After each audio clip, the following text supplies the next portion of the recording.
Assalamualaikum warahmatullahi wabarakatuh. Kembali lagi dengan saya Halimatus Sa'diyah Hasibuan dengan NIM 20051347008 dari Prodi Pendidikan Sejarah Fakultas Keguruan dan Ilmu Pendidikan Universitas Riau.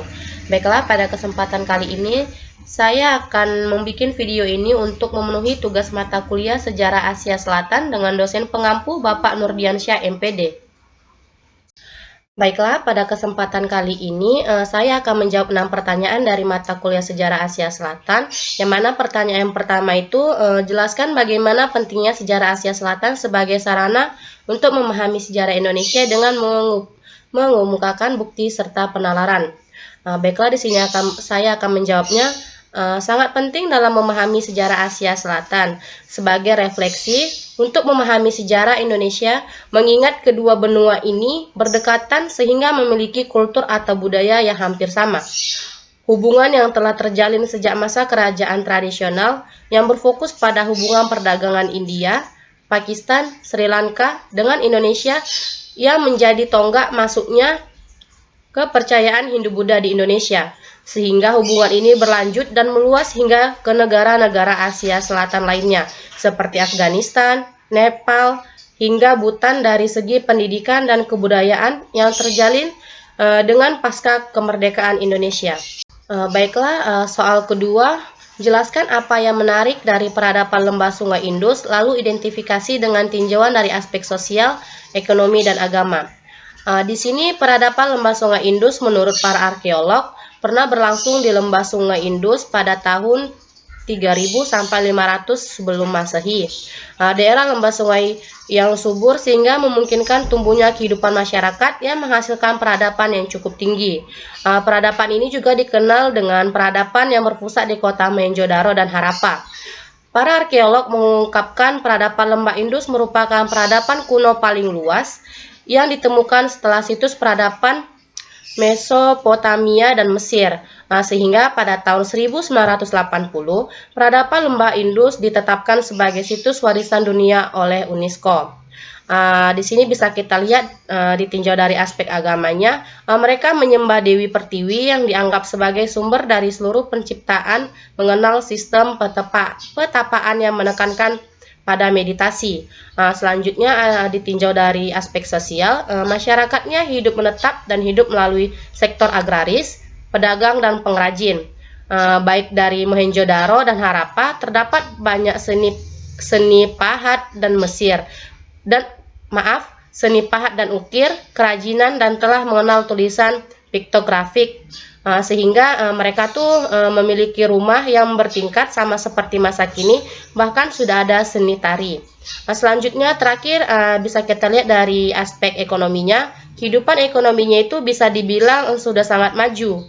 Hal ini dibuktikan dengan kemampuannya membangun kota Mohenjo-daro dan Harappa serta ditemukannya peninggalan budaya lainnya. Masyarakatnya hidup dari pertanian dan perdagangan. Baiklah, selanjutnya pertanyaan yang ketiga, jelaskan perbandingan proses islamisasi di India dengan Nusantara serta pengaruhnya pada masyarakat. Yang mana di sini islamisasi di Nusantara dengan cara mereka berdagang dan mereka juga menikah dengan penduduk sekitarnya, sehingga pengaruh di masyarakat dapat menerima ajaran Islam, karena Islam ini kan agamanya cinta damai dan banyak perdesaan Islam. Sedangkan islamisasi di India itu dilakukan dengan cara perdagangan, mendirikan kerajaan dan melalui para dai masyarakat di India. Oleh karena itu masyarakat Islam dalam perkembangan Islam di India saat itu dapat terbagi dua. Mereka adalah keturunan asing yang datang ke India membawa agama Islam, serta penduduk asli yang berpindah memeluk agama Islam serta bertahap melalui berbagai cara dakwah. Baiklah, selanjutnya soal keempat, coba saudara jelaskan bagaimana pengaruh Islam masa kerajaan Delhi serta kemukakan hasil budaya dan peradaban di masa itu. Baiklah, seperti yang telah saya sebutkan sebelumnya, pengaruh Islam hampir seluruh dunia itu sangat kuat dan salah satunya pada masa kerajaan Delhi, di mana pada awal berdirinya kerajaan Delhi ini, para penguasa Muslim mulai menjadikan orang-orang Turki menjadi nomaden yang tidak beragama Islam. sebagai budak militer yang disebut mamluk atau mamluk itu artinya budak. Selanjutnya dalam perkembangannya, para mamluk yang telah menjadi muslim banyak yang bangkit menjadi penguasa. Mereka kemudian menaklukkan sebagai besar dunia muslim seperti di Mesir serta Afghanistan. Sebelum akhirnya mulai merambah ke India pada awal abad ke-11, Mahmud Ghazni menjadi salah satu penguasa Mamluk yang berhasil memperluas kekuasaan Islam hingga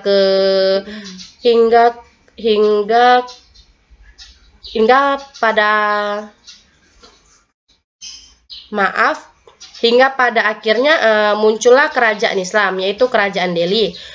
Nah, di kerajaan Delhi ini terdapat sistematis peradaban India dengan peradaban Islam dan integrasi lebih lanjut dari subbenua India dengan sistem dunia yang sedang tumbuh dan jaringan internasional yang lebih luas yang mencakup sebagian besar Afro-Eurasia dan pastinya memiliki dampak yang signifikan pada budayanya dan masyarakat India tersebut serta dunia lebih luas.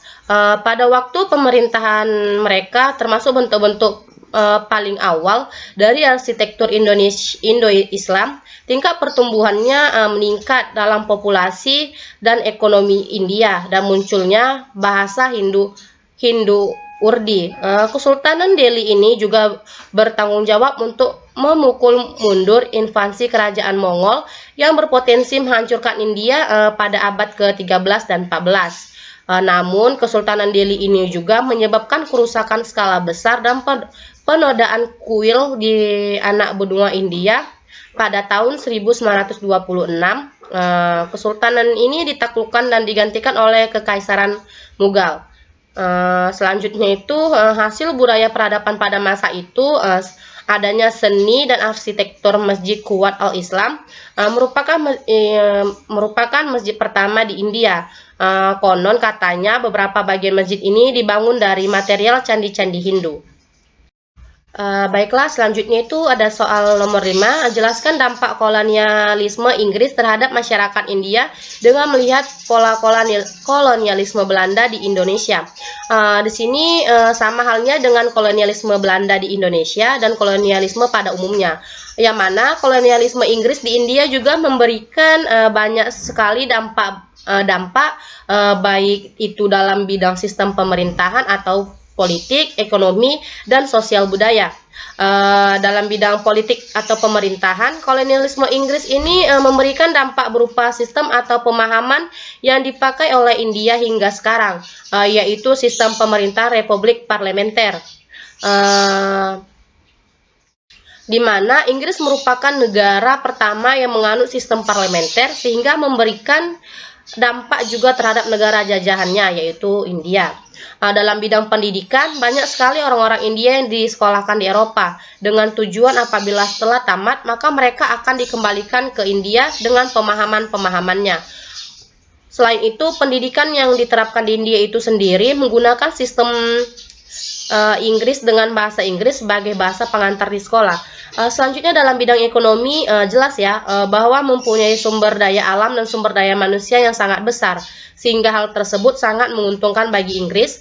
Namun eksploitasi tersebut membuat kesengsaraan dan penderitaan bagi penduduk India. Selanjutnya pada bidang sosial budaya ini Inggris berupaya untuk menjadikan orang-orang India peradaban Barat. Selain itu bahasa Inggris dijadikan sebagai bahasa resmi kedua. Selanjutnya meski kolonialisme Inggris tersebut banyak meninggalkan dampak negatif, namun di sisi lain juga memberikan dampak positif seperti warisan infrastruktur peninggalan berupa bangunan di bidang pemerintahan, pendidikan dan lainnya sehingga sebagian itu nantinya dapat dimanfaatkan oleh rakyat India. Baiklah, ini soal terakhir ya, soal ke-6.